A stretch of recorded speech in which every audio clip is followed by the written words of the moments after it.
We will reply with violence if you intimidate us on election day, Haruna Idrisu said. The minority leader Haruna Idrisu has sent a word of caution to the new patriotic party NPP ahead of the 2020 elections, revealing that violence is not the preserve of the elephant family. According to him, the NPP should ensure they hold on to the peace in the country. Currently, because the NDC will not hesitate to fight back in a similar fashion if supporters of the NDC are intimidated on the day of election.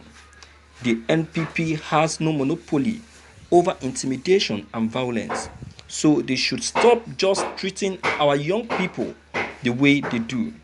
We are very capable of responding to it. To him, the NDC will want to uphold the peace in the country and therefore expect the government to also uphold the integrity of the election. We will uphold the peace of it. They must work to uphold the integrity of the elections together with us, but will not continue the disrespect, he told Wozo TV monitored. Haruna Idrisu condemned the worrying trend of recruiting of boys from vigilante groups into the country's security agencies, adding that the NDC will seek for a list of people to be deployed to man the elections so that the country can hold such persons accountable. When you have vigilante boys recruited into the security agencies, it's worrying. I was part of a UN panel that discussed this matter, and I have said that no, we will want to know who is deployed when on election day, and this time around we will want the security agencies to update us as political parties as to who will man which police station so that we can hold them responsible. Thank you for listening to this news. It's always like that in every election. It's always like that. In as much as it is said that politics is a dirty game, the dirty game they are talking about is elimination, murder, violence. You understand? Criticism.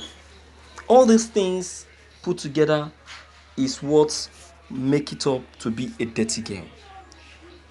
In politics, no matter who you are, be you a man of God, be you a reverend, a bishop, the moment you take up that decision to head a position or to be the chairman, the governor, or a senator or a president of a state or a country or a community, be ready, be completely ready to step on toes, be completely ready to go against the will of God.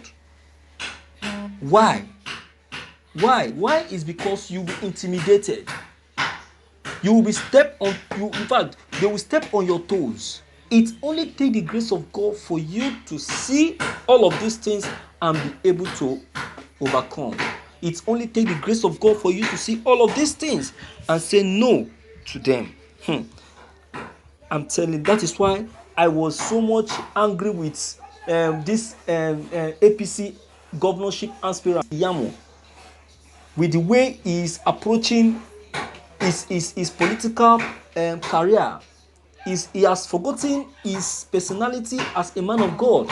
He's gradually forgetting his faith as a man of God and what the promise he has made to God to serve him in truth and in life.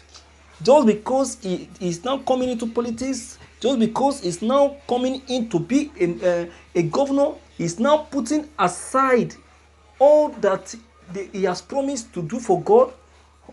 He's now putting aside his faith as a man of God and now joining those worldly politicians to be committing and constituting nuisance in the society, all in the name of politics.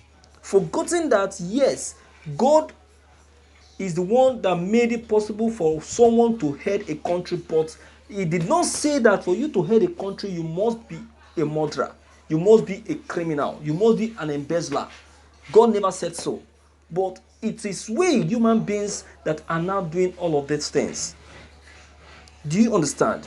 So I am very, very, very, very convinced that there is need for deployment of maximum security if there must be peace in any election. And that is the reason why I am saying that Obaseki, the incumbent governor of Edo State, must do everything humanly possible to see that maximum security is being deployed on the day of the governorship election, or else APC are going to do as they used to do their things, or else APC are going to achieve their kurukere method of winning election, which is causing violence and making INEC to nullify the election, so that the election will end up as a court case whereby the judges will now be able to favor them, the APC, and pronounce them the winner of the election. So if he really knows what is good for him, and he really doesn't want that seat to be denied from him, he should ensure a perfect peace on the day of that election. You understand? He should ensure that there is a perfect peace on that day. He should not allow anything of such to come up, anything like violence to come up, or else he will regret it. You understand now? He will regret it. My viewers, I will say that Haruna Idrisu is so much right.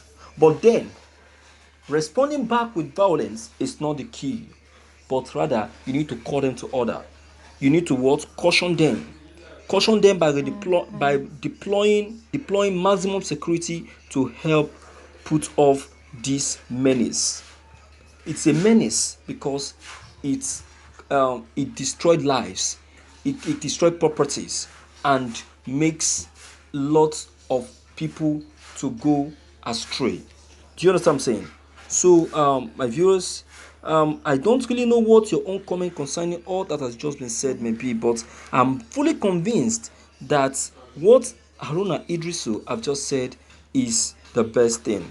There should be peace, there should be understanding, and there should be